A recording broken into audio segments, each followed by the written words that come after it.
자녀들아, 주 안에서 너희 부모에게 순종하라. 이것이 옳으니라. 네 아버지와 어머니를 공경하라. 이것은 약속이 있는 첫 계명이니 이로써 네가 잘되고 땅에서 장수하리라. 또 아비들아, 너희 자녀를 노엽게 하지 말고 오직 주의 교훈과 훈계로 양육하라. 종들아, 두려워하고 떨며 성실한 마음으로 육체의 상전에게 순종하기를 그리스도께 하듯 하라. 눈가림만 하여 사람을 기쁘게 하는 자처럼 하지 말고 그리스도의 종들처럼 마음으로 하나님의 뜻을 행하고 기쁜 마음으로 섬기기를 주께 하듯 하고 사람들에게 하듯 하지 말라. 이는 각 사람이 무슨 선을 행하든지 종이나 자유인이나 주께로부터 그대로 받을 줄을 알미라. 상전들아, 너희도 그들에게 이와 같이 하고 위협을 그치라. 이는 그들과 너희의 상전이 하늘에 계시고 그에게는 사람을 외모로 취하는 일이 없는 줄 너희가 알미라. 아멘. 내일이면 우리가 함께한 에베소서 말씀 묵상이 마무리됩니다. 하루하루 묵상하시면서 하나님께서 주시는 말씀과 그 마음이 있으셨을 줄 압니다. 저에게도 이번에 에베소서를 묵상하는 시간이 저를 향한 하나님의 마음과 또 앞으로 나아가야 할 삶의 방향에 대해서 다시 한번 말씀해 주시는 시간이었던 것 같습니다. 오늘 아침 이 본문 말씀을 통해서 우리가 함께 다시 한번 우리를 향한 하나님의 마음을 알고 우리에게 말씀하시는 하나님의 음성을 듣고 간절한 기도와 순종으로 반응하는 은혜의 시간이 되기를 소망합니다. 오늘은 본문 말씀을 에베소서의 전체적인 맥락과 흐름 안에서 묵상하면 좋겠습니다. 에베소서 메시지의 중심에는 교회가 있습니다. 에베소서는 교회를 어떻게 정의하고 있는가 하면 그리스도와의 관계를 통해서 설명하고 있습니다. 에베소서 1장 22절과 23절에서 말씀하는 것처럼 그리스도는 교회의 머리시고 교회는 그리스도의 몸입니다. 이 말은 교회가 머리이신 그리스도를 중심으로 하나 된 공동체라는 말이죠. 공동체라는 단어 자체에도 같을 동자와 몸, 채자라는 한자어로 이루어져 있는 것을 통해서 우리는 이 사실을 쉽게 더 이해할 수가 있습니다.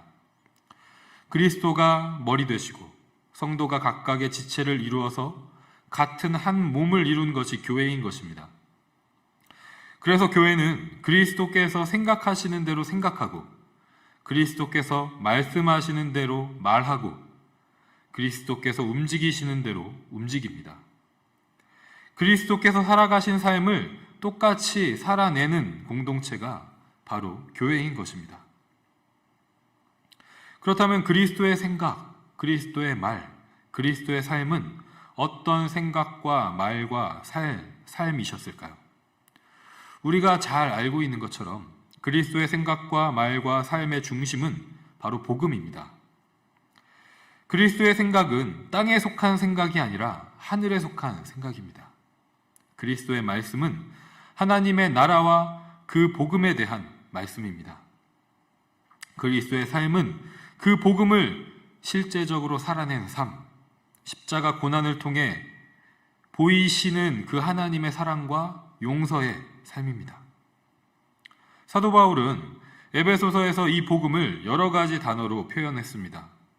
하늘에 속한 신령한 복, 지혜, 비밀, 계시, 능력. 그러면서 이 에베소서를 읽는 교회와 성도들이 이 복음, 이 지혜, 이 능력으로 충만하기를 간절히 소망했습니다. 이 능력의 복음은 바로 예수 그리스도의 십자가 죽음과 부활로 우리에게 계시되었습니다. 더 이상 비밀로 감춰진 것이 아니라 예수 그리스도의 생각과 말과 삶을 통해서 전하시고 선포하신 복음을 몸소 살아내신 예수 그리스도의 삶을 통해서 우리에게 알려진 것입니다. 하나님이 얼마나 우리를 사랑하시는지, 그 사랑이 얼마나 큰지를 그 삶으로 증명해 내신 것입니다. 그래서 그 복음을, 그 사랑을 알게 된 교회는 이제 그 복음과 사랑을 아직 알지 못하는 세상에 알리는 사명을 가지게 됩니다. 그 사랑은 죄인이었던 우리를 하나님과 하나 되게 하신 사랑입니다. 그 사랑은 서로 미워하고 때리고 죽이던 사람들이 서로 하나가 되게 하시는 사랑입니다. 교회는 이 사랑을 알리기에 앞서서 날마다 그 사랑을 더 풍성하게 경험하기 위해 기도합니다. 우리가 지난주 토요일 새벽 예배를 통해서 함께 기도했던 것처럼 우리의 속사람을 넘치도록 강건하게 하옵소서라고 기도한다는 것이죠. 그리고 하나님은 이 기도를 반드시 들어주십니다. 반드시 응답하십니다. 성령님께서 우리와 능력으로 함께 하셔서 서로 사랑하게 하시고 용서하게 하시고 하나 되게 하십니다. 에베소서 4장 3절 말씀, 평안에 매는 줄로 성령이 하나 되게 하신 것을 힘써 지키라. 성령께서는 이미 우리를 하나 되게 하신 것입니다. 그 능력으로 언제든지 우리가 기도하고 하나님께 간구할 때 우리를 하나 되게 하시고 사랑하게 하시고 용서하실 분이 성령님이시라는 것이죠. 서로 사랑함, 서로 하나됨, 이것이 성령님의 능력이 우리와 함께 하시는 결과입니다.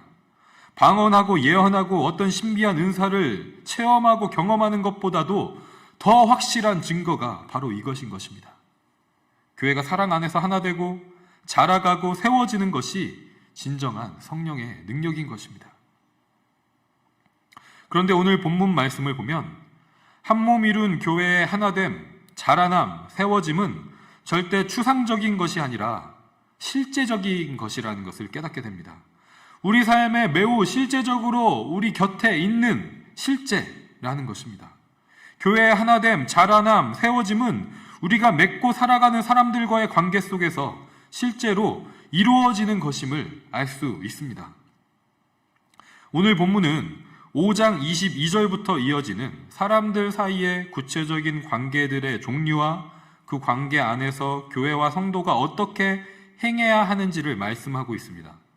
남편과 아내의 관계, 부모와 자녀의 관계, 상전과 종의 관계. 여기 나오는 세 가지 관계는 당시 로마 제국 사회와 문화 안에서 한 집안 안에 존재하는 모든 관계들을 나열한 것입니다. 사도 바울은 그 당시 사람들이 맺고 있는 관계들, 실제적인 관계를 실예로 들어서 교회의 하나됨, 자라남, 세워짐을 이루는 구체적인 방법을 말하고 있는 것입니다. 그런데 우리가 주목할 사실은 당시 집안에서의 관계는 상하 구조와 가부장적 지배 구조 안에서 이루어졌었다는 것입니다. 따라서 그 당시 로마 제국 사회의 집안 내의 규칙은 남편과 아버지와 주인이 상전이 지켜야 할 규칙과 의무는 배제가 되고 아내가 지켜야 할 규칙과 의무, 자녀가 지켜야 할 규칙과 의무, 그리고 종이 지켜야 할 규칙과 의무만이 언급되고 강조되었었다라는 사실입니다. 근데 바울이 에베소서를 통해서 말하는 오늘 본문을 통해서 계속해서 이어지고 있는 그 집안 관계 안에서의 규칙에는 남편과 아버지와 주인이 지켜야 할 규칙과 의무를 함께 말하고 있는 것을 우리는 알 수가 있습니다. 이 말은 이 집안에서의 규칙이 그 당시 로마 제국 사회 안에 존재하는 도덕적 상식과 통념을 뛰어넘는 것이라는 것을 우리에게 말씀합니다.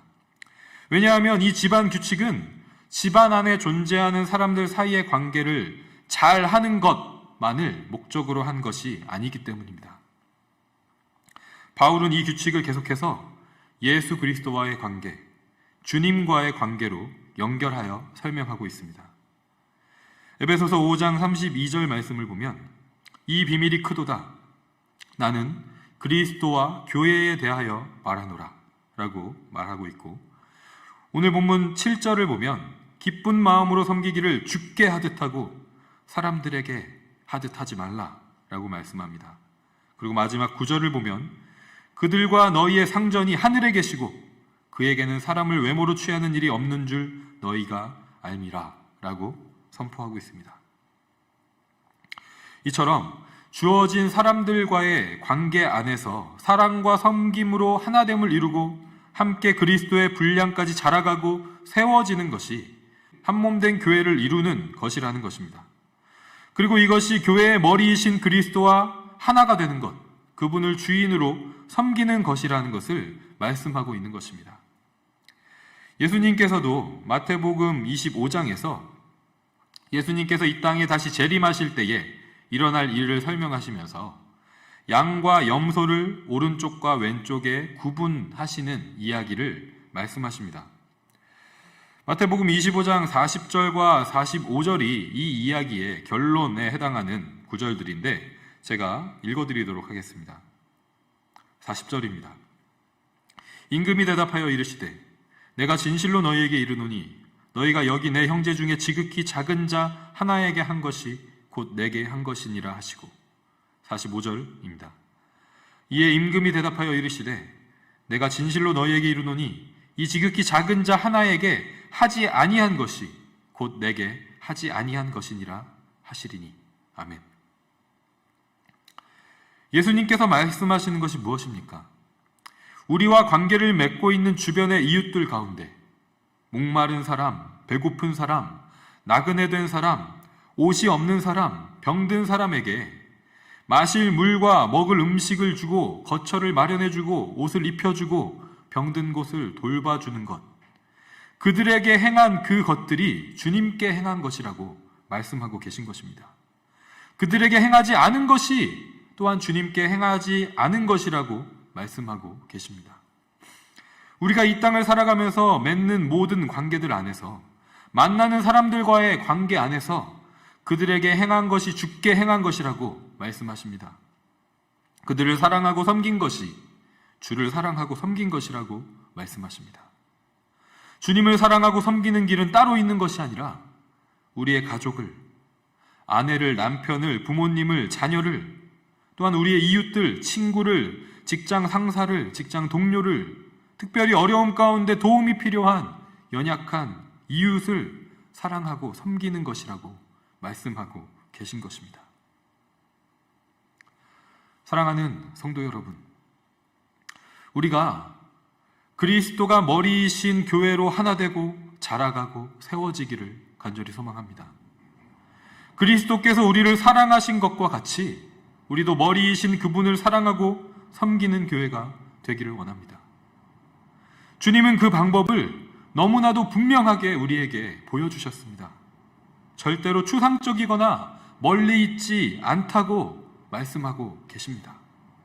우리가 지금 맺고 있는 실제 사람들과의 관계에서 나의 아내를, 나의 남편을, 나의 부모님을, 나의 자녀를, 나의 친구를, 동료를, 상사를, 소외된 이웃을 사랑하고 섬기는 것이, 그들에게 행하는 것이, 그들을 주님을 대하듯이 섬기고 사랑하는 것이 주님을 사랑하고 섬기는 것이라고 우리에게 알려주셨습니다. 우리가 이처럼 우리에게 가까이에 있는 방법을 외면하지 않기를 원합니다. 주님께서 알려주신 가장 확실하고 분명한 방법을 통해서 주님을 섬기는 우리 한 사람 한 사람, 주님을 섬기는 우리 가정, 주님을 섬기는 우리 교회 공동체가 되기를 주님의 이름으로 간절히 축복하고 소망합니다.